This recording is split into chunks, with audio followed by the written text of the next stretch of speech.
اس نے دیکھا احمد ایک بار پھر سے گو رہا تھا عبیرہ کو دیکھنے پر۔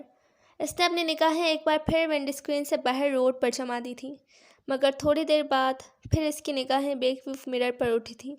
عبیرہ کی آنکھوں سے بہتا ہوا ایک ایک آنسو اسے اپنے دل پر گرتا ہوا اور دل پگھلتا ہوا محسوس ہو رہا تھا۔ اب کی بار اس نے احمد کی جانب نہیں دیکھا۔ وہ جانتا تھا احمد اسے دیکھ رہا ہے اور احمد کو وہ اپنی دلی کیفیات بتانے اور سمجھانے سے قاصر تھا۔ کچھ دیر بعد کار اس نے عدیل کے گھر کے آگے روکی۔ وہ سب کار سے اترے تھے۔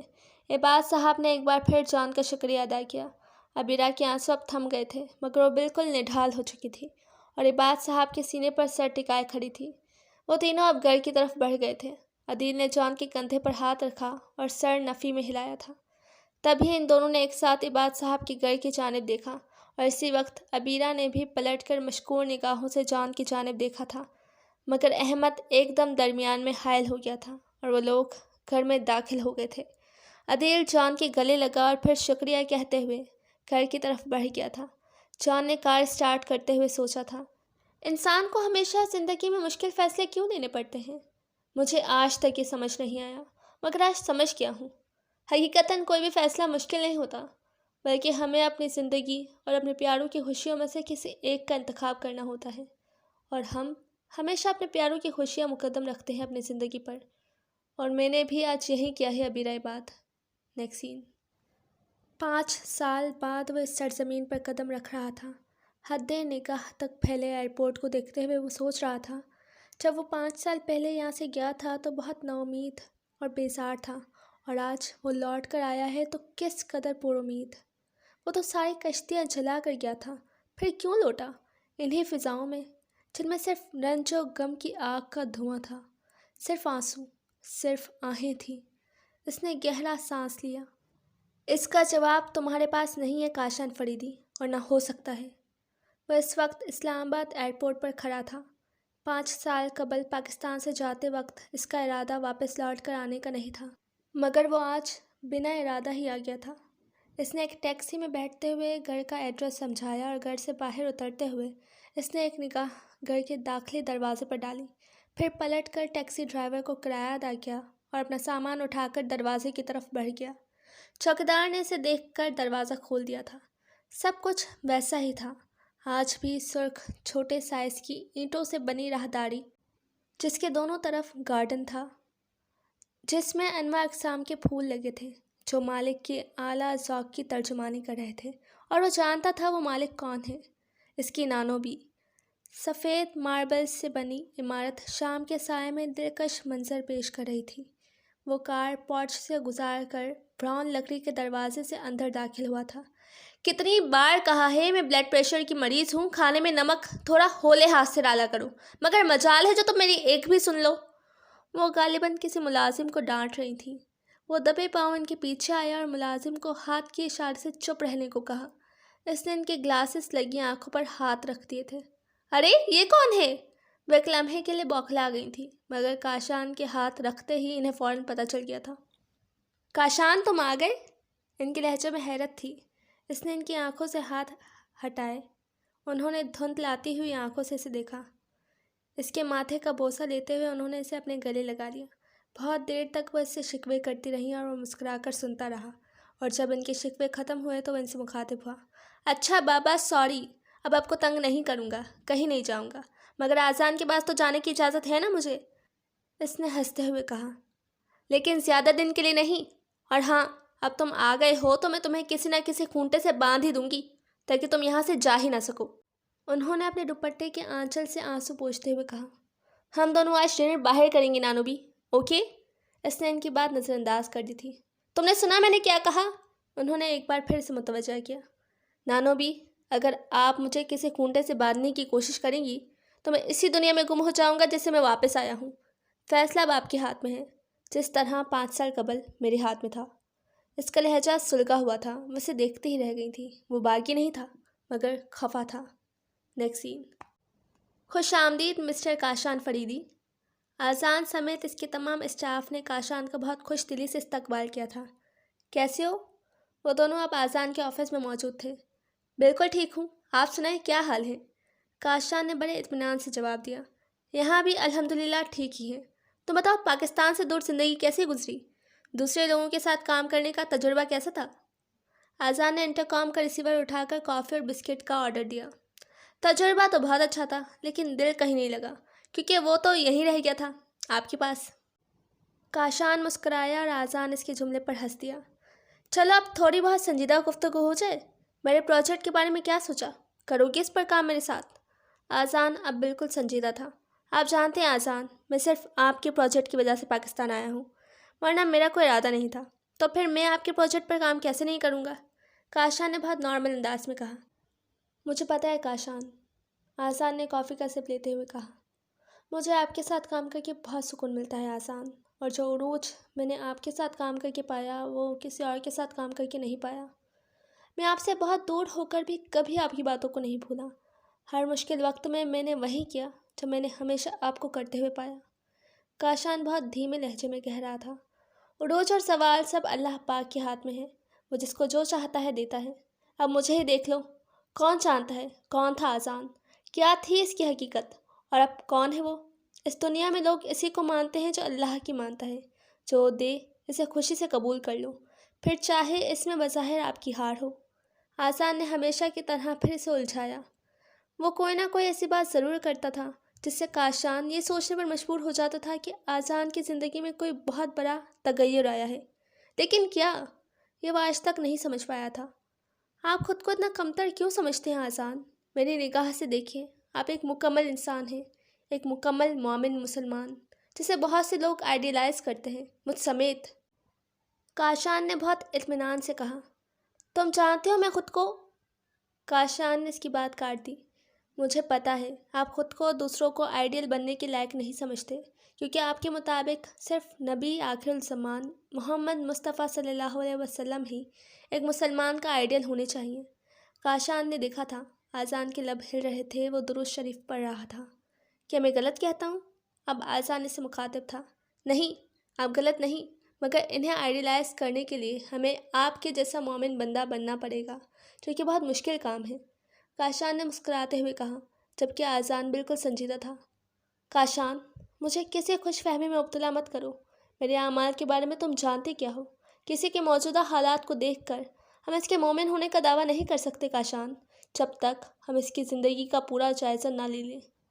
وہ ایک سانس میں کہتا چلا گیا تھا، اور یہ جملے کہتے ہوئے بھی وہ کاشان کو مومنوں کی صف میں کھڑا نظر آیا تھا، جو ہر نیک کام کرتے ہیں پھر بھی اللہ سے ڈرتے ہیں اور اپنے آپ کو نیک نہیں کہتے۔ سر، آپ سے کوئی لڑکی ملنے آئی ہے، اس کے پی اے نے اندر داخل ہوتے ہوئے کہا۔ کون ہے؟ اس نے پرسوچ لہجے میں پوچھا۔ عالیانہ عباد۔ یہ نام سن کر وہ اپنی جگہ منجمد ہو گیا۔ نیکسٹ سین۔ وہ اپنے کمرے کے سامنے بنے دالان میں کھڑا تھا۔ ٹھنڈی ہوائیں اس کے وجود سے ٹکرا رہی تھیں۔ اس کے پی سی پر بیک اسٹریٹ بوائز کا گانا بلند آواز میں چل رہا تھا۔ اس کی پلکیں نم تھیں۔ جان، تمہیں پتہ ہے یہ بھی ایک عجیب اتفاق ہوا ہے۔ یہاں تمہاری اور ریٹا کی منگنی ہوئی اور ادھر عبیرہ اور احمد کا نکاح ہو گیا۔ عدیل کے یہ جملے پچھلے چند گھنٹوں میں اس نے کتنی بار سوچے تھے اور ہر بار کتنی تکلیف محسوس کی تھی، اس کا اندازہ خود اسے بھی نہیں ہو رہا تھا۔ اس نے ریٹا کی پہنائی ہوئی رنگ کو دیکھا۔ جان، اگر تم چاہتے ہو کہ میں عبیرہ کو جیل سے باہر نکلواؤں تو تم ریٹا سے شادی کے لیے تیار ہو جاؤ۔ اسے ماما کے لہجے کی صفاقی یاد آئی تھی۔ مشکل فیصلے بھلے ہی کتنے مشکل کیوں نہ ہوں، انہیں لینے میں پلک جھپکنے کا ٹائم بھی نہیں لگتا۔ اگر تم مسلمان ہوتے تو میرے نزدیک عبیرہ کے لیے تم سے بہتر کوئی نہیں تھا، مگر یہ تمہاری سب سے بڑی بدقسمتی ہے کہ تم ایک نان مسلم ہو اور عبیرہ ایک پکی مسلمان۔ وہ گھٹنوں کے بل بیٹھتا چلا گیا اور اپنے دونوں ہاتھ گھٹنوں پر رکھتے ہوئے اس نے آسمان کی جانب دیکھا تھا۔ کیا مذہب ایک مسلمان کی زندگی میں اتنا اہم ہوتا ہے کہ ہر سچا جذبہ اس کے سامنے بے معنی ہو جاتا ہے؟ اس کے چہرے پر کرب کے آثار تھے۔ اس نے گردن جھکاتے ہوئے ہاتھ گھانس پر رکھ دیے تھے۔ کیا میرے لیے میرا مذہب اتنا اہم ہے؟ اس نے اپنے دل کو ٹٹولا، اور اس کے جواب پر اسے حیرت ہوئی تھی۔ اس کا جواب منفی تھا۔ ہاں عبیرہ، آپ میری زندگی میں اتنی اہم ہیں کہ میں آپ کے لیے اپنا سب کچھ چھوڑ سکتا ہوں۔ اگر آپ زندگی بھر میرا ساتھ نبھانے کا وعدہ کرتی تو میں مسلمان ہو جاتا عبیرہ، آپ کے لیے۔ مگر اب اس سوچ کا کوئی فائدہ نہیں، کیونکہ اب آپ میری زندگی کا حصہ کبھی بھی نہیں بن سکتی۔ اس کی آنکھ سے آنسو گرا اور ہری گھاس پر شبنم کے قطرے میں مل گیا۔ منفی سوچیں آج اس پر اس حد تک حاوی تھیں کہ وہ عبیرہ کا پڑھایا ہوا ہر سبق بھول گیا تھا۔ اسلام وہ مذہب نہیں جو مشکلوں اور الجھنوں سے پیچھے چھڑانے کے لیے اختیار کیا جائے، یا کسی زور زبردستی سے، یا پھر کسی انسان کے لیے اختیار کیا جائے۔ یہ ایک پریکٹیکل سوچ رکھنے والے انسان کا مذہب ہے، جسے انسان صرف اللہ کی محبت میں اس کے رسول صلی اللہ علیہ وسلم کی اطاعت کے حصول کے لیے اختیار کرتا ہے۔ یہ جملے فضاؤں میں کہیں گردش کر رہے تھے، مگر وہ آج سن نہیں پایا تھا۔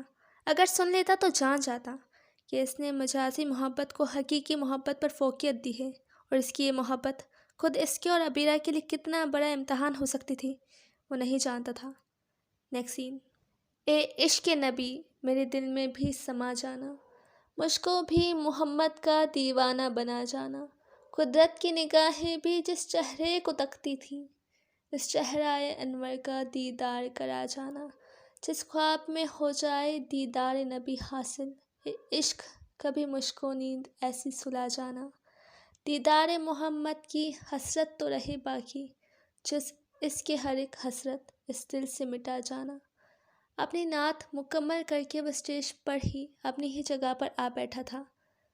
آج 12 ربیع الاول کا دن تھا، اور ہر سال کی طرح اس نے آج بھی محفل میلاد میں حصہ لیا تھا۔ اس کے نعت پڑھتے ہی پورا ماحول سبحان اللہ کے نعروں سے گونج اٹھا تھا۔ بہت بڑے پیمانے پر ہونے والے اس میلاد میں ملک بھر سے میڈیا کے لوگ آئے ہوئے تھے۔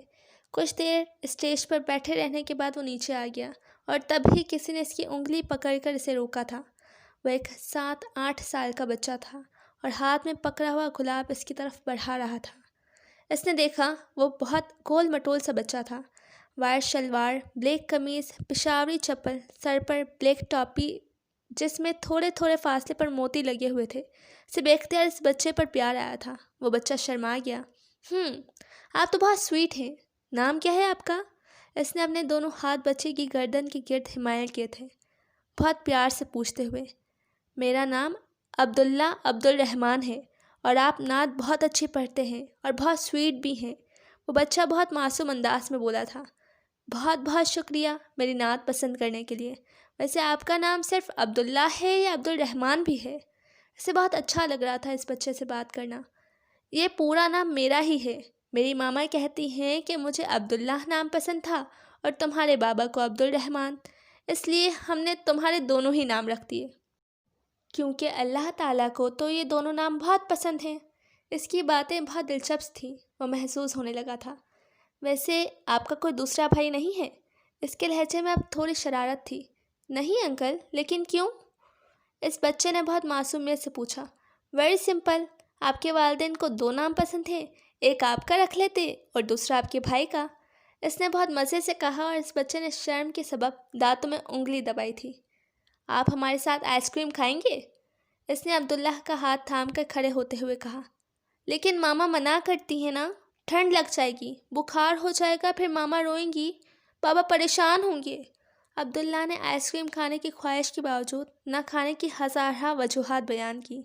کوئی بات نہیں، ابھی تو ماما یہاں نہیں ہیں، انہیں کیسے پتہ چلے گا، ہم تھوڑی سی کھائیں گے، اس نے مسکراتے ہوئے کہا اور چلنا شروع کر دیا۔ لیکن ماما بابا دونوں آئے ہوئے ہیں نا؟ عبداللہ اب بھی اپنی مجبوری ظاہر کر رہا تھا۔ کوئی بات نہیں، میں ماما کو کہہ دوں گا کہ میں نے خود کھلائی ہے، آپ خوش؟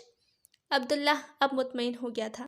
آئس کریم لے کر اس نے عبداللہ کو کار کے بونٹ پر بٹھایا اور آئس کریم کا کپ عبداللہ کو پکڑا دیا۔ انکل، آپ کو پتہ ہے میری ماما آپ کو جانتی ہیں؟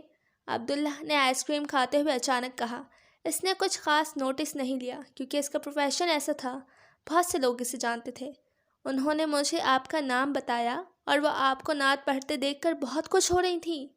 وہ اب بھی اطمینان سے آئس کریم کھا رہا تھا۔ آپ کا نام جان ہے نا؟ عبداللہ نے بہت بے فکری سے کہا، اور اس کا ہاتھ ایک دم رک گیا۔ تقریباً 10-10.25 سال بعد کسی نے اسے اس نام سے پکارا تھا، اور وہ بھی ایک بچے نے، اور ایک ایسے شہر میں جو اس کا آبائی شہر نہیں تھا۔ کیا کہا آپ نے؟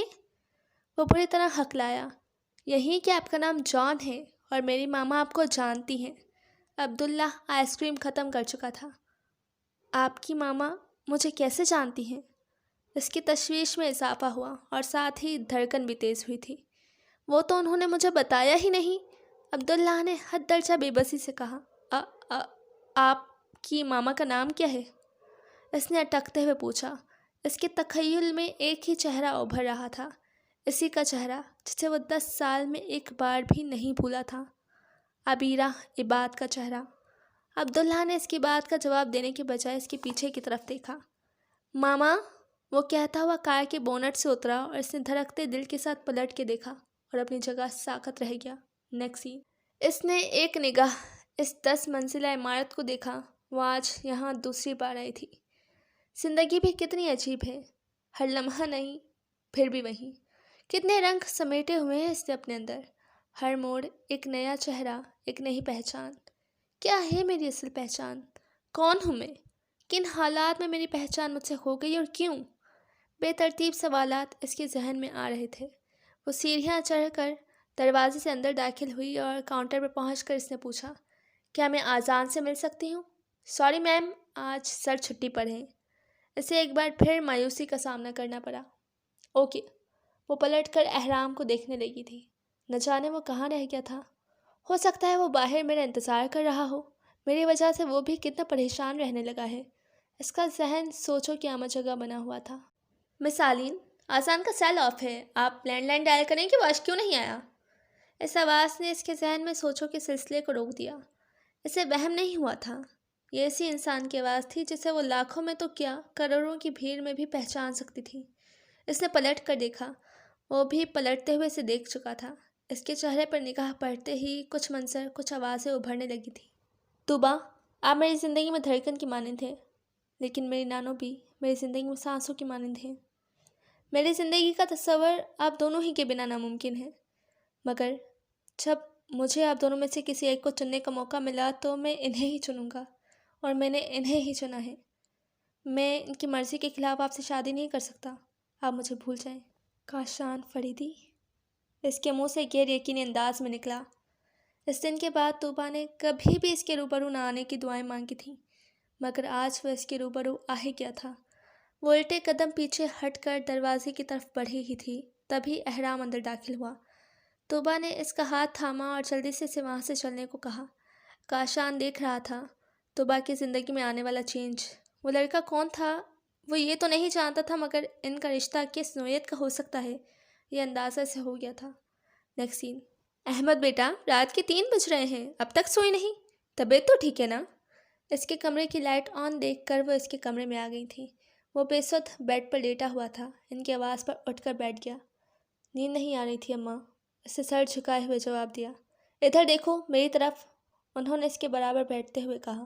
اس نے دیکھا تو اس کی آنکھیں سرخ ہو رہی تھیں۔ کیوں دے رہے ہو خود کو یہ سزا، اور کب تک دو گے؟ ان کے لہجے میں درد تھا۔ کوئی سزا نہیں دے رہا ہوں میں خود کو اماں۔ وہ مزید کچھ کہتا کہ وہ اس سے پہلے گویا ہوئی۔ یہ سزا نہیں تو اور کیا ہے؟ اپنی حالت دیکھو تم، بھول کیوں نہیں چاہتے اسے؟ وہ تڑپ کر بولی تھی تو وہ چند لمحے خاموش رہا، پھر دھیمے لہجے میں مخاطب ہوا۔ کیا کوئی انسان سانس لینا بھول سکتا ہے؟ وہ گنگ رہ گئی تھی۔ اس نے اب ان کے چہرے کی جانب دیکھا۔ نہیں نا، اس نے تصدیق بھی کر دی تھی۔ پھر اٹھ کر بیڈ کی سائڈ ٹیبل پر رکھی نیند کی گولی کھائی اور بیڈ پر لیٹ گیا۔ شب بخیر اماں، وہ بنا جواب دیے ہی کمرے سے باہر نکل آئی تھی۔ آخر کب ختم ہوگی میرے بیٹے کی سزا میرے مالک؟ کب تک وہ ایک ایب نارمل زندگی جیے گا؟ ان کی پلکیں نم ہونے لگی تھیں۔ کون کہہ سکتا ہے کہ دن کی روشنیوں میں لوگوں کے درمیان خوشیاں بانٹنے والا انسان رات کے اندھیروں میں اس طرح سسکتا ہے؟ وہ بل کھاتی راہداری کے اختتام پر سیڑھیوں پر آ بیٹھی تھی۔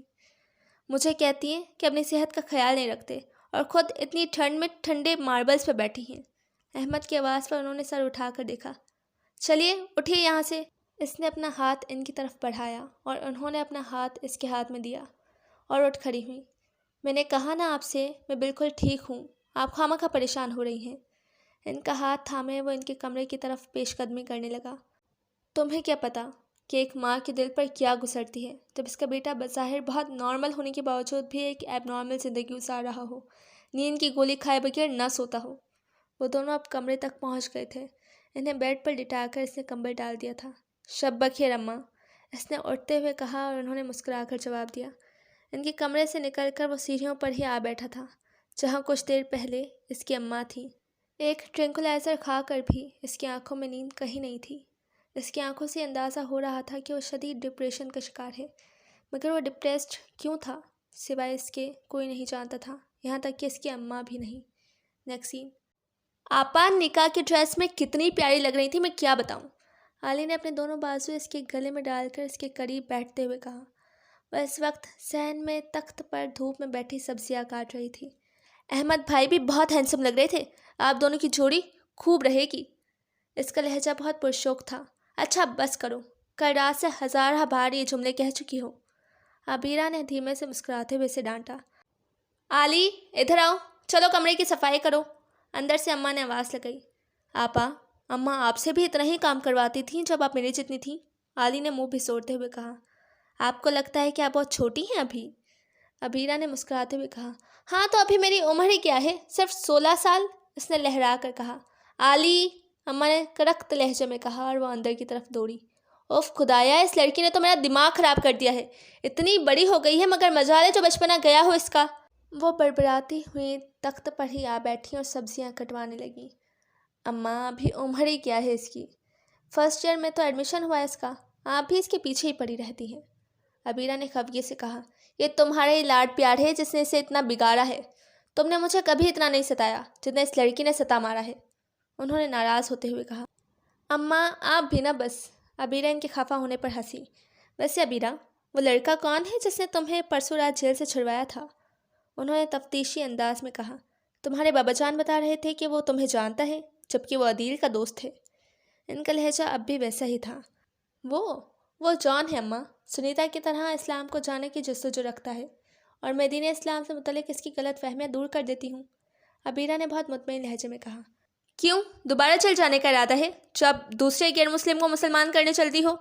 ایک کو مسلمان کرا کے تم نے ہمیں کم ذلیل کرایا ہے، لیکن اس سب کی تم اکیلی ذمہ دار کہاں ہو؟ یہ سب تو تمہارے اس پروفیسر خالد عباسی کا کیا دھرا ہے، جس نے قرآن کا ترجمہ اور تفسیر تمہیں سکھائی، اسی نے خناس بھرا ہے تمہارے دماغ میں، خود کا تو کچھ نہیں گیا، میری بیٹی کا نام بدنام کر دیا۔ دیکھا تھا نا، کل محلے سے کوئی بھی نہیں آیا تمہارے نکاح میں۔ وہ تو بھلا ہو احمد کا جس نے اپنے ماں باپ کی مرضی نہ ہونے کے باوجود تم سے نکاح کیا، ورنہ اگر وہ انکار کر دیتا تو کون کرتا تم سے شادی؟ انہوں نے بہت چپتے ہوئے لہجے میں کہا، اور عبیرہ حیرت سے انہیں دیکھتی رہ گئی۔ آپ کو لگتا ہے کہ میں نے لوگوں کو اللہ کے حکم سے راہ ہدایت دکھائی تو غلط کیا؟ حیرت اور غم کے سبب اس کے منہ سے الفاظ بہت مشکل سے ادا ہوئے تھے۔ ہاں غلط کیا تم نے، تم یہ کیسے بھول سکتی ہو کہ تم ایک لڑکی ہو؟ ان کا لہجہ اب بھی تیکھا تھا۔ آپ کو لگتا ہے کہ اشاعت اسلام غلط ہے؟ وہ اب بھی تصدیق چاہ رہی تھی۔ نہیں، میرا مطلب ہرگز یہ نہیں ہے، تم اسلام پر عمل پیرا ہو، اس کی اشاعت کرتی ہو، یہ تو ہم دونوں کے لیے بہت بڑی سعادت کی بات ہے، لیکن اس میں اس حد تک انوالو ہو جانا کہ خود کو نقصان ہو، یہ غلط ہے۔ انہوں نے اسے سمجھانے والے انداز میں کہا تو ایک دم گھر کا دروازہ بہت زور سے بجا اور وہ دونوں ہی ڈر گئی تھیں۔ عبیرہ کی امی نے اٹھ کر دروازہ کھولا، دروازے پر عباد صاحب تھے، ان کے سر سے خون بہہ رہا تھا۔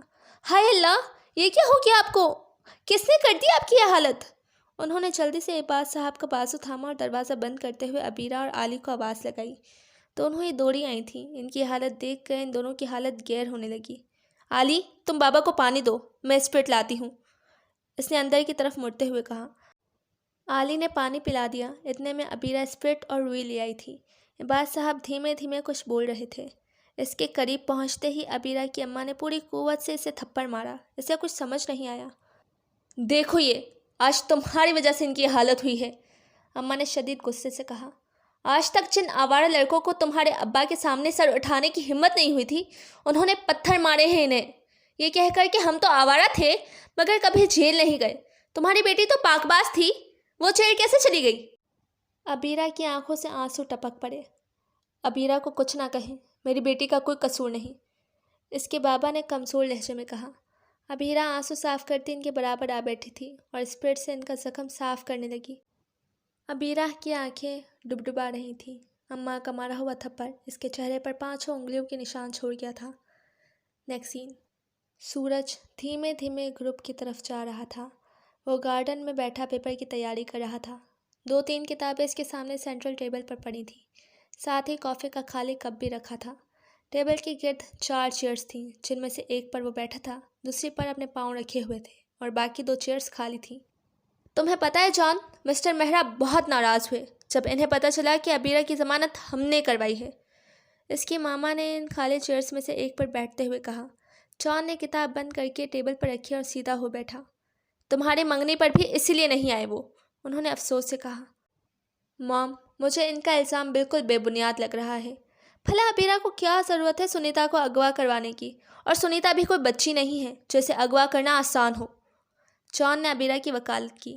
مسٹر مہرا بتا رہے تھے کہ اس نے مسلسل سنیتا کو بہکایا اور اپنے دین پر لے آئی، پھر نہ جانے سے کہاں غائب کروا دیا۔ وہ تو یہاں تک کہہ رہے تھے کہ سنیتا نے کسی مسلمان سے شادی کر لی ہے۔ انہوں نے اپنے طور پر اسے ابیرہ کی حقیقت بتانی چاہی تھی۔ مجھے یقین نہیں ہے، جان نے بہت اطمینان سے کہا۔ لیکن مجھے تو ہے۔ اب تمہاری ہی مثال لے لو۔ یہ اسی کا بہکاوا ہے کہ میرا بیٹا جو میرے سامنے کبھی اونچی آواز میں بات نہیں کرتا تھا، اب میرے فیصلوں کو رد کرنے لگا ہے۔ ان کے لہجے میں کرواہٹ ابھر آئی تھی۔ یہ آپ کی سوچ ہے ماما۔ ابیرہ کسی کو نہیں بہکاتی، وہ صرف سچ بولتی ہے۔ انسان کی اصلیت اس پر کھول کر رکھ دیتی ہے۔ اس کے دلائل عقلی ہوتے ہیں۔ وہ ہماری طرح ہر چیز پر آنکھیں بند کر کے یقین نہیں کرتی۔ وہ آپ کی یا فادر جوزف کی طرح یہ نہیں کہتی کہ صرف اپنے دین کا علم حاصل کرو، اگر کسی دوسرے دین کو جانو گے تو اپنے دین سے باہر ہو جاؤ گے۔ میں نے بچپن سے آپ کو اور فادر جوزف کو اسلام کے خلاف زہر اگلتے دیکھا، مسلمانوں کے نبی اور ان کی کتاب کو غلط کہتے سنا۔ حالانکہ ابیرہ نے کبھی کسی کو غلط نہیں کہا اور نہ برا برتاؤ کیا۔ یہ اس کا حسن اخلاق ہے جو لوگوں کو اس کے دین کی طرف متوجہ کرتا ہے۔ سنیتا کو بھی اس کے رویے نے ہی اپنی طرف کھینچا ہوگا، جیسے مجھے۔ وہ زبردستی کسی کو اسلام قبول کرنے کا نہیں کہتی، وہ صرف حق کی راہ دکھاتی ہے۔ جو چاہے اس پر چلے اور جو نہ چاہے وہ نہ چلے۔ جان ایک تسلسل سے کہتا چلا گیا اور اس کی ماما اس کا منہ دیکھتی رہ گئی تھی۔ مجھے ایسا کیوں لگ رہا ہے جان کہ اس کی محبت میں تم اسلام کی حمایتی ہو رہے ہو، انہوں نے تنزیہ لہجے میں کہا۔ اور مجھے ایسا کیوں لگ رہا ہے مام کہ آپ ضرورت سے زیادہ مجھ پر شک کرنے لگی ہیں، جان نے بھی انہی کے انداز میں کہا۔ کیونکہ تم نے خود اپنی حرکتوں کی وجہ سے اپنا کردار میری نظروں میں مشکوک کر لیا ہے، انہوں نے چڑھ کر کہا۔ نہیں ماما، میری حرکتوں نے نہیں، بلکہ اپنے دین کے لیے آپ کی حد سے زیادہ پوزیسو ہونے نے آپ کو مجھ پر شک کرنے پر مجبور کیا ہے۔ جان جھنجھلا گیا تھا اس بے معنی بحث سے۔ اگر کوئی اپنے دین کے بارے میں پوزیسو ہے تو اس میں کیا برائی ہے؟ کیا ابیرہ نہیں ہے؟ انہوں نے ایک بار پھر طنز کیا۔ جان نے اب کی بار ان کی بات کا جواب دینے کے بجائے اپنی کتابیں اٹھائیں اور اٹھ کھڑا ہوا۔ اس کے لبوں پر پھیلی مسکراہٹ نے انہیں اداس کر دیا تھا۔ کہاں جا رہے ہو؟ انہوں نے تڑپ کر پوچھا۔ مام، مجھے لگتا ہے کہ ابیرہ کا ذکر کرنا مجھ سے زیادہ آپ کو پسند ہے۔ وہ اب بھی ہنس رہا تھا۔ ایسی کوئی بات نہیں، مجھے جو لڑکی پسند نہیں، بھلا اس کا ذکر کرنا مجھے کیوں کر پسند ہوگا؟ انہوں نے بہت ناگواریت سے کہا۔ خدا کے واسطے مام، ابیرہ کوئی دین نہیں ہے، ایک جیتی جاگتی انسان ہے۔ آپ کی اس کے دین سے نفرت آپ کو اس سے نفرت پر اکسا رہی ہے، جوہر نے بہت بلند آواز میں کہا۔ تم بات کو خوامخواہ طول دے رہے ہو۔ میں صرف یہ کہہ رہی ہوں کہ اگر تم مجھے پوزیسو کہہ رہے ہو تو پھر ابیرہ کو کیا کہو گے؟ انہوں نے اب بھی اپنی بات پر ڈٹے رہتے ہوئے کہا۔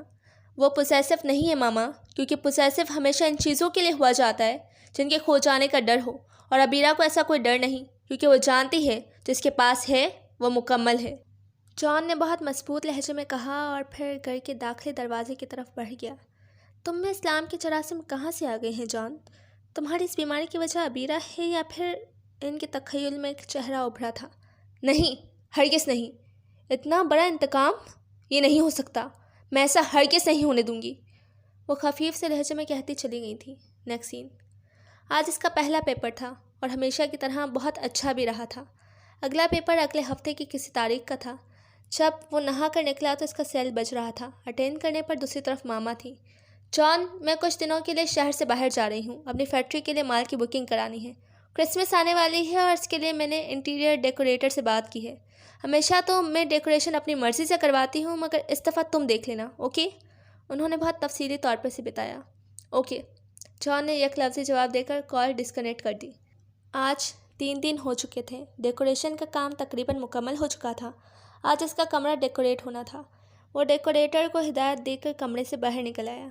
بل کھاتی راہداری میں مڑتے ہوئے اس کی نگاہ غیر محسوس طور پر راہداری کے اختتام پر بنے کمرے پر جا ٹھہری تھی۔ یہ اس کے بابا کا اسٹڈی روم تھا۔ اس نے کبھی بھی اس روم کو کھلا ہوا نہیں دیکھا تھا اور آج بھی وہ روم بند ہی تھا۔ اس نے ایک ورکر کو روک کر پوچھا، آپ نے یہ روم کیوں نہیں کھولا؟ اس کی ڈیکوریشن چینج نہیں کرنی؟ اس کا انداز تفتیشی تھا۔ نہیں سر، کیونکہ میم نے ہمیں ہمیشہ اس کمرے کو نہ کھولنے کی ہدایت کی ہے۔ وہ ورکر اپنی بات مکمل کر کے چلا گیا، جبکہ جان اس کمرے کے سامنے آ کھڑا ہوا۔ لکڑی کے دروازے پر سفید پینٹ کیا ہوا تھا اور کنڈی لگا کر بڑا سا تالا ڈالا گیا تھا۔ اس نے نہ جانے کیا سوچتے ہوئے بہت حسرت سے دروازے پر ہاتھ رکھا۔ اس نے ہمیشہ اپنے بابا کے قصے سنے تھے، کبھی ان کی کوئی تصویر بھی نہ دیکھی تھی۔ دل بوجھل ہونے لگا تھا، ایک عجیب سی کشش تھی۔ اس نے اپنا سر دروازے کے ساتھ ٹکایا اور آنکھیں بند کر لیں۔ کچھ لمحات بعد ہی سے محسوس ہوا تھا جیسے دروازے کے دوسری طرف کوئی موجود ہو، کوئی کچھ بول رہا ہو۔ وہ بوکھلا کر پیچھے ہٹا اور حیرت سے دروازے کی جانب دیکھنے لگا۔ مجھے وہم تو نہیں ہوا، اس نے دل میں سوچا اور ایک بار پھر دروازے سے کان لگا کر کھڑا ہو گیا، مگر اب کی بار پھر اسے وہی سرگوشی نما آواز سنائی دی۔ وہ پیچھے نہیں ہٹا تھا۔ آواز گو کہ مدھم تھی مگر سنائی دے رہی تھی۔ اتنے سالوں سے یہ کمرہ بند ہے، پھر یہ آواز کس کی ہے؟ وہ سوچتا رہا۔ کیا اندر کوئی ہے؟ اس نے دروازے کو دھیمے سے بجاتے ہوئے پوچھا، مگر کوئی جواب نہ آیا۔ جان بابا، ملازمہ نے اسے پکارا اور وہ ہڑبڑا کر پلٹا۔ آپ یہاں کیا کر رہے ہیں؟ بیگم صاحبہ نے سختی سے اس کمرے سے دور رہنے کو کہا ہے۔ اس نے جان کو مطلع کیا۔ کیوں؟ کس لیے؟ کہ یہ کمرہ اس گھر کا حصہ نہیں ہے؟ اس نے ضعیف العمر ملازمہ کو غور سے دیکھتے ہوئے پوچھا۔ اس کے بارے میں ہم کیا کہہ سکتے ہیں؟ ملازمہ سر جھکا کر بولی۔ اس سے پہلے کہ جان مزید کچھ کہتا، موبائل بجا۔ اس نے نمبر دیکھا، عدیل کا تھا۔ ہیلو، سب خیریت تو ہے نا؟ کال ریسیو کرتے ہی اس نے پوچھا، کیونکہ گزشتہ چند دنوں میں عدیل کی کال سے اسے کچھ خاص خوشی کی خبر نہیں ملی تھی۔ ہر روز عبیرہ اور اس کی فیملی کے ساتھ محلے میں ہونے والی بدسلوکی کے بارے میں بتاتا تھا۔ خیریت نہیں ہے جان، بہت بڑی پرابلم ہو گئی ہے۔ عبیرہ 2-3 دن سے لاپتہ ہے۔